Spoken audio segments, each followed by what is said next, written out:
The story of Goodnight Punpun changed me completely. I have loved movies since I was a child, but given that I'm a proper man, my little brain will not allow me to show human emotions, because crying is not for men. Fortunately, over some time I started to enjoy the stories enough to show some emotions, and even shed a few tears, and today when I cry over some story, they must have done something damn fucking good. Because I take crying as a sign of a good story in which a person can immerse himself enough to feel the characters. Or maybe it's just that I've gotten too weak and I'm literally crying over everything. This does not change the fact that there is one medium in which I have not shown these feelings, and that medium is books and manga. I can cry over any kind of bullshit, but manga and books didn't get me to these imaginary limits, nor did stories where I know that I can cry as a little baby. I swear to God. The ending of Koa no Katachi hurts me a lot more every time I watch it. But the manga Koa no Katachi, no, it's just another story that I read. And when I expected that I won't find a manga story that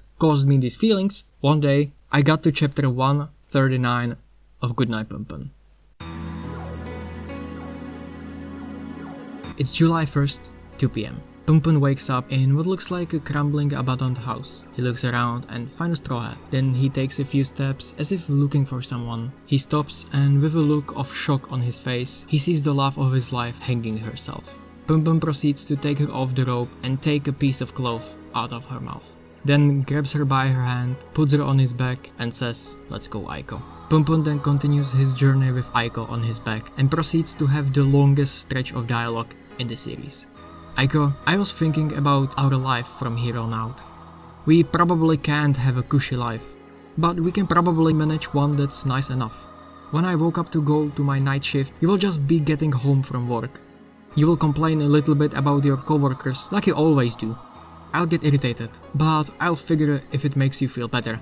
We will live as two ships passing each other, and there will be no way we will be able to save any money. And if either one of us has an accident, we will be in serious trouble.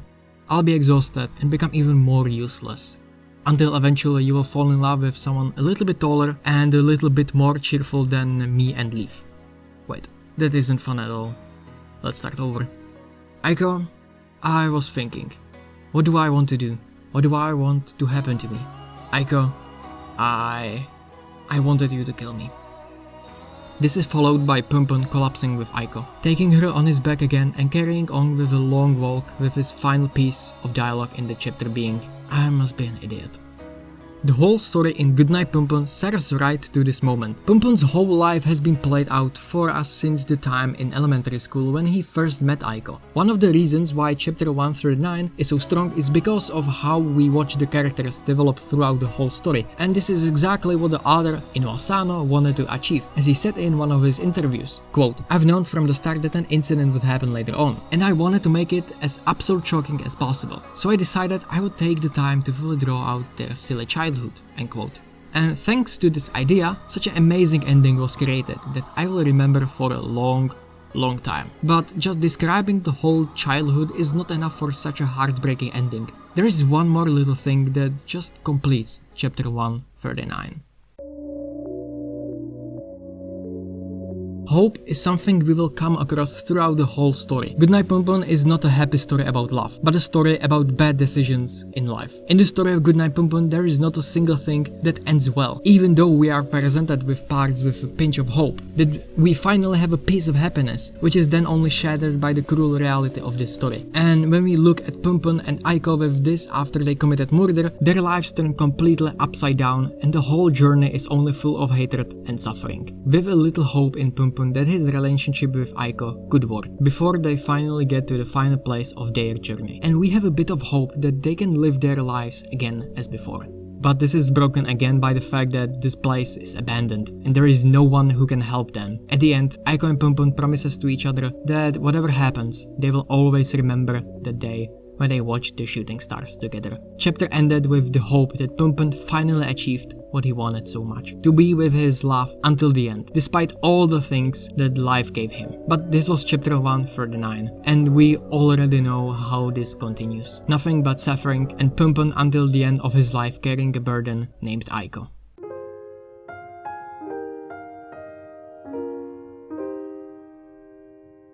OYASUMI Punpun, also known as Goodnight Punpun, is not a manga for everyone, and this can be seen already from the first chapter, where a very strange and repulsive style is used to portray the characters. That's why this beginning can discourage a lot of people, and I'm not surprised. At least you don't have to read this story full of depression. Not to mention the very special design of the main character, which may remind someone of a bird. And at first, it may seem like a very strange design, but after reading the story, you will begin to realize a little bit that since Punpun does not have any facial features, you can see your own face in Punpun. And it is interesting how in some parts of the story, I personally put myself in Punpun's place and could imagine my own face and emotions in that given situation. When I was writing this script, I came upon an interview where the author answers a question about Punpun's appearance, so let's see what the author have to say about this. Interviewer begins saying, "The most striking feature of Goodnight Punpun has to be the protagonist's Dove Sable-like appearance. But while Punpun looks like a cookie to us, the other characters all see him as if he has a normal human face. Have you made a design for Punpun's real face?" Asano responds, quote, "No, I haven't. I want to leave it to the imagination, so I figured there is no reason for me to put any thought into it. I have never once imagined his face." Then proceeds the interviewer. "When Volume 10 came out, I got to write up a little review for it. His face doesn't look like anyone's, and that's exactly what allows any reader to identify with him and freely imagine his facial expressions. That's what I thought. The purpose behind his caricaturized face was at first, but then with the start of the murder story, I realized something. His unrealistic face is what allows us to observe his words and actions head on, without looking away. It allows us to do as a reader, and I suspect it's true of the artist as well. It was thanks to that face that he was able to make those scenes. What do you think?" Asano responds, quote, "It's true. If Punpun had a normal face, there are probably a lot parts in the manga that I couldn't have done. For example, I suppose I could draw the face of someone killing another person, if I were to try, but I don't think that's a manga people would want to read. The goal is to keep people reading after all, and I think Punpun's face plays a big role in that." In this interview, we can see Asano's imaginative process with Punpun's face and leave it all to people's imaginations. One of those things is to imagine being in Punpun's shoes. When I put all these things together, it creates a story that I don't like to remember so much, and that's just how extremely depressing it is. But at the same time, it's also the first manga that made me cry so much over a book, and I finally broke the imaginary limits of emotions. And just as it changed Asano as an author, this story changed me as a person.